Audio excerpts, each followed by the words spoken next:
Saudara-saudari terkasih, apakah saudara sudah memulai hari ini dengan penuh sukacita dan punya niat untuk berbuat baik meskipun kecil? Semoga Tuhan memberkati niat baik saudara. Hari ini saya tertarik sekali merenungkan tulisan Rasul Paulus kepada umat di Korintus. Yang pertama, bab 14 ayat 1. Di situ Rasul Paulus menulis, usahakanlah dirimu mendapatkan karunia roh, terutama karunia bernubuat. Saya sendiri tertarik kenapa karunia bernubuat lebih penting dari karunia-karunia yang lain. Dan di dalam ayat 3 dikatakan, ketika kita bernubuat, kita berbicara kepada manusia, yaitu menghibur, membangun, dan meneguhkan, membuat mengerti. Ini sama dengan mengajar sebetulnya. Mengajar itu juga membuat mengerti. Guru yang baik bukan guru yang pintar sekali, yang ganteng sekali, atau yang cantik sekali, yang punya banyak metode. Guru yang baik bukan itu. Guru yang baik itu sederhana sekali, membuat muridnya mengerti. Sudah selesai. Kalau guru itu pinter dan pandai membuat muridnya mengerti, dia adalah guru yang baik.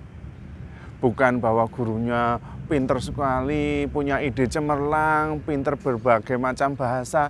Tidak penting kalau dia tidak membuat muridnya itu mengerti. Ukurannya sederhana. Dan itulah yang disebut dengan bernubuat. Bernubuat itu membuat orang lain bisa mengerti. Apa yang dimengerti? Yang dimengerti adalah karya roh. Yang mengerti adalah ajaran-ajaran Tuhan. Dan itu tidak mudah. Maka kita diminta berusaha dan memohon rahmat karunia Roh Kudus supaya kita bisa mempunyai rahmat karunia untuk bernubuat. Menghibur, meneguhkan, dan mengajar, membuat orang lain mengerti. Kenapa kemudian disebut bernubuat? Karena rupanya ketika kita membuat orang lain mengerti, kita menasihati, kita membesarkan hati, itu kita bernubuat atas orang itu dan bernubuat terhadap diri kita sendiri. Logikanya bagaimana? Logikanya begini, kalau kita sering mengatakan sesuatu, itu sebetulnya adalah self-prophecy, bernubuat atas diri kita sendiri, karena kekuatan kata-kata. Jadi begini, kalau ada seseorang yang mengatakan, jangan pasang gambar kuda ini ada roh jahatnya. Jangan pasang gambar Pokemon, itu ada monster-monster, ada iblisnya. Lalu jangan pasang patung ini ada iblisnya, ada roh jahatnya. Lalu akhirnya, di mana-mana bagi dia itu ada roh jahat semua. Lalu roh jahatnya yang dominan. Dan itu berarti yang ada di kepala orang itu adalah roh jahat, iblis, gitu-gitu. Dan kemudian menjadi nyata dan real. Di mana-mana ada roh jahat. Itu yang disebut dengan self-prophecy. Bernubuat atas diri sendiri. Maka Rasul Paulus dalam Filipi bab 4 ayat 8, ini ayat yang sangat favorit untuk saya. Apa yang benar, apa yang baik, apa yang pantas didengar, apa yang mendatangkan berkat, pikirkanlah. Itu self-prophecy. Ketika pikiran kita itu diisi yang baik, yang positif, yang berkenan, yang keluar juga yang positif, yang baik, yang mendatangkan berkat. Dan akhirnya itu self-prophecy, nubuat untuk kita sendiri dan untuk orang lain. Karena itu kita perlu memohon rahmat Roh Kudus supaya kita bisa mendapat karunia bernubuat. Karena karunia bernubuat itu tidak mudah. Kita tentu punya pengalaman ngobrol dengan seseorang dan berusaha menjelaskan, membuatnya mengerti dan tidak mengerti. Itu. Karena orang mengerti itu karya Roh Kudus. Maka kalau kita bisa bernubuat, membuat orang mengerti, menjelaskan, dan orang lain dengan sederhana, oh begitu. Itu berarti kita membuka jalan untuk karya Roh Kudus. Karena yang bisa membuat orang mengerti itu Roh Kudus. Dan ketika orang mengerti terjadi pertobatan. Oh begitu jadinya. Nah ada perubahan itu. Dari yang begini lalu jadi begitu. Oh begitu. Nah itu membuat orang mengerti. Itu karunia bernubuat. Maka itu penting sekali. Apalagi kalau kemudian kita mengajarkan atau memberikan penjelasan tentang karunia-karunia yang berupa keutamaan. Nah itu tidak mudah. Kerendahan hati, kesabaran, sukacita. Bagaimana bisa kita membawa orang-orang untuk meyakininya, mengertinya. Itu membutuhkan karunia Roh Kudus. Karena kalau kita tidak mendapat karunia Roh Kudus, orang lain malah tidak mau. Karena kemudian seolah-olah kita ini seperti guru yang serba tahu. Lalu malah kesannya sombong. Maka guru yang baik itu bukan yang tahu segala-galanya lalu mengajarkan kepada muridnya. Bukan.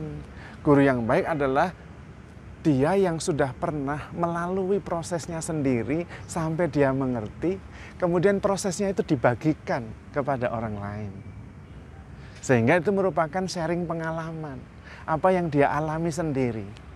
Bukan sekedar pengetahuannya, tetapi pengalamannya. Dan itu yang dilakukan oleh Tuhan Yesus.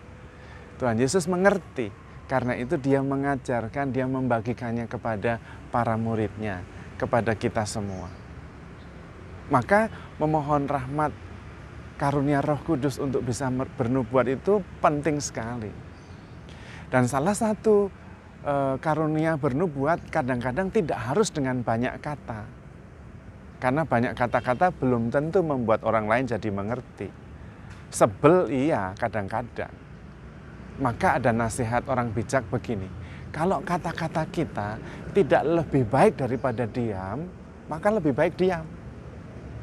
Katakan yang sedikit-sedikit, sederhana, tetapi membuat orang lain mengerti. Itu. Dan yang kadang-kadang membuat orang lain mengerti adalah kesaksian yang nyata. Ada satu sharing dari seorang pengusaha muda. Dia mengatakan, saya itu berhenti bekerja umur 28 tahun. Karena saya merasa saya tidak berkembang. Ini pasti ada yang salah. Saya tidak mau bekerja terus seperti ini, tidak maju-maju. Tidak ada karirnya. Maka dia berhenti. Berhenti tanpa apa-apa. Dan dia kemudian melihat diri sendiri. Gimana ini? Saya tidak punya apa-apa. Saya harus mulai dari nol. Dan saya harus mulai dari mana? Kemudian dia berpikir dan mempunyai ide. Saya akan mulai dengan meneliti orang-orang sukses itu. Maka dia meneliti Bill Gates. Dia meneliti Steve Jobs. Dia meneliti Anthony Robbins. Kenapa mereka bisa begitu hebat dan sukses? Lalu dia mencoba melihat karakteristik di antara orang-orang sukses itu. Dan dia menemukannya. Kemudian dia mencoba belajar dari situ, membangun dalam dirinya sebuah sistem, sebuah positive thinking, kerjasama, menentukan tujuan yang jelas, dan kemudian membreakdownnya menjadi sebuah strategi yang konkret. Dan dia tawarkan. Dan ternyata dapat kontrak. Wah, dia senang sekali.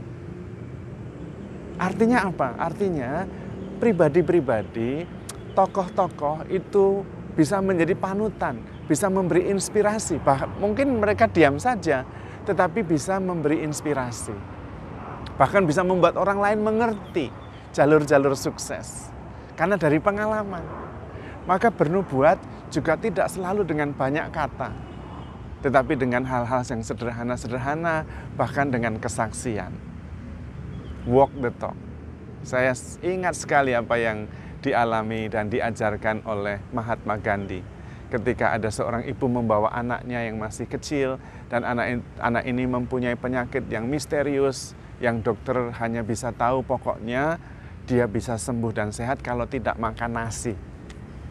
Dan ibunya sudah memberi nasihat macam-macam dan anaknya tidak mau mengerti. Maka dibawa kepada Mahatma Gandhi.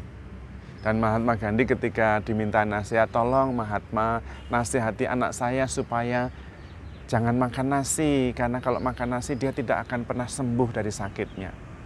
Dan Mahatma Gandhi cuma mengatakan, oke, baik, datang lagi ya 2 minggu nanti dari hari ini. Saya akan memberi nasihat. Dan ibu itu membawa anaknya pulang dan dia heran kenapa memberi nasihat untuk jangan makan nasi aja harus tunggu 2 minggu. Tapi dia ikut saja karena ingin anaknya sembuh. 2 minggu kemudian dia datang. Dan Mahatma Gandhi dengan senyum dan mengatakan, "Nak, mulai sekarang jangan makan nasi lagi ya." Dan anak itu ikut, sejak saat itu tidak pernah mau makan nasi lagi. Dan ibu itu heran, maka dia datang lagi kepada Mahatma Gandhi. "Kenapa Mahatma? Anak saya bisa nurut, padahal saya mengatakan yang kadang lebih baik, kadang lebih keras daripada yang dikatakan Mahatma Gandhi. Kata-kata yang sama." Dan Mahatma Gandhi mengatakan, "Ibu tahu kenapa pada waktu itu saya tidak langsung memberi nasihat dan menunggu 2 minggu? Tidak. Ya, karena 2 minggu itu saya tidak makan nasi.